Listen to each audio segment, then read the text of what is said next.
Hi folks, I'm Kevin Sir. I'm the Public Information Officer with the Illinois Emergency Management Agency, and I'm here with Ed. Hi Ed. Hi, how you doing? I'm Ed Williams. I'm with the SBA, Office of Disaster Assistance. My role here in Illinois is to help provide the survivors get through the application process and get them into the best possible recovery as possible. Yeah, sounds like a lot of things going on here with our disaster declaration for St. Clair County.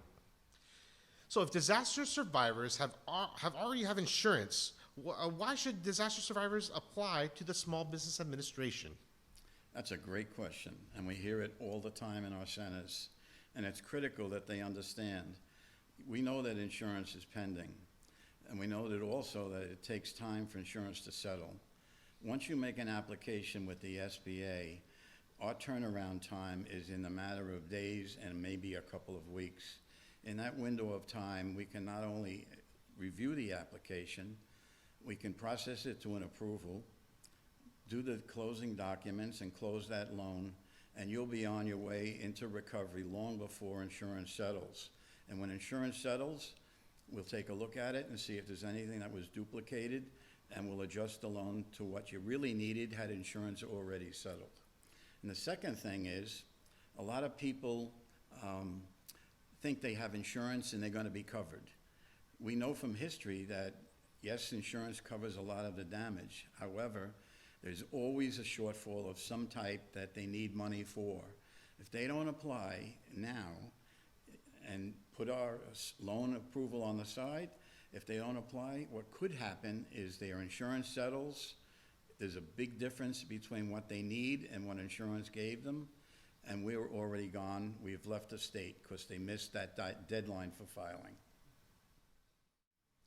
So can disaster survivors come into a disaster recovery center and ask questions or maybe even share some concerns about their SBA application? Absolutely. That is one of the best sources we have is for an applicant to come in and sit down one-on-one with our SBA customer service representatives. They've been trained on the program. There's very few questions that they can ask them that they don't have a good answer for. And this is not a normal event for them, and there will be questions, and it's great to come in and sit down and have a one-on-one with one of our people. So how does a disaster survivor get referred to the Small Business Administration for a disaster loan? Wow, the most common question. Let me tell you what happens.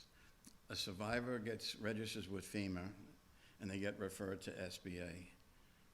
The first question they ask is, why did I get referred to SBA? I can't take on any more debt. I have enough obligations on my table right now. So that's the first thing that happens. But the good news is that once they do apply for SBA and tell us the story at our table, when they come to our table at a center, we will say to them, tell us your story, what's going on? And when they tell us that story, we'll probably say to them, 5 out of 10 times probably, that you were right when you said to me early on that you can't afford a loan, and why am I sitting here?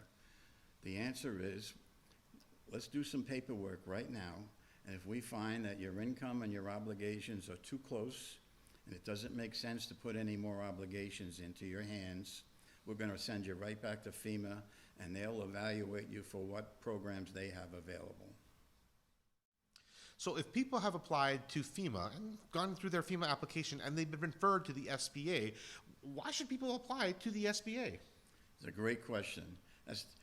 That's exactly why they should apply.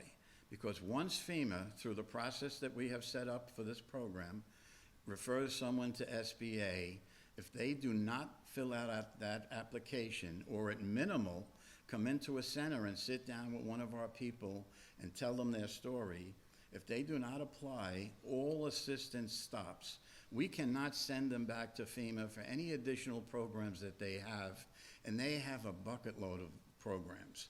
The application must be at least started and submitted with SBA. We'll determine it's not reasonable to put you into the loan program, and we'll send you right back to the FEMA owner program. So it sounds like we have over 1,700 applicants that have still yet to complete the Small Business Administration process. Do they need to complete the SBA application, or is the FEMA application just good enough? Absolutely need to come in and make an application. That's the reason FEMA and I are here today. We have recognized that there are almost 2,000 applications that have been referred to SBA, and we've only seen a drop of that. What they don't realize is that once they stop and don't fill out application, they have stopped all recovery for them going forward to achieve their true recovery. If they apply with SBA, we will look at it and determine whether or not it's a good idea or it's prudent to go forward with a loan application. If the income and the obligations are too close, we will at that point immediately stop the application process and refer you back to FEMA for the possibility of additional owner or other grant programs they might have. So if SBA determines that the loan maybe isn't your best option, well then what are your options?